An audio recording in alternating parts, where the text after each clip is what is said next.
धृतराष्ट्र के एक वैश्य वर्ण की पत्नी थी, उसी के गर्भ से युयुत्सु का जन्म हुआ था। युयुत्सु का स्वभाव गांधारी के सभी पुत्रों से बिल्कुल अलग था। वह आपसी कलह और विद्वेष का विरोधी था और सदा धर्म और न्याय की बातें करता था।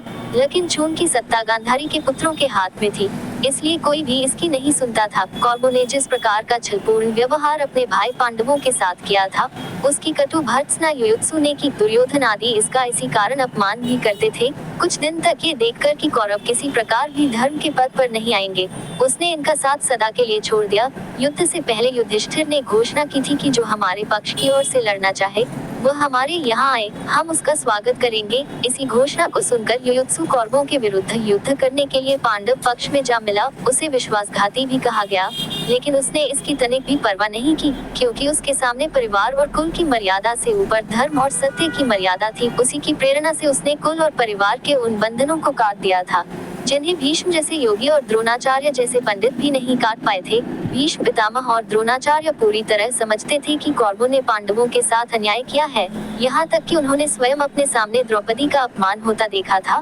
फिर भी अपनी आंखें नीचे झुका ली। वे कौरवों के इस न्याय पक्ष का साथ तो छोड़ना चाहते थे, लेकिन नमक के धर्म में बंधे रहकर इसके लिए साहस नहीं जुटा पाते थे।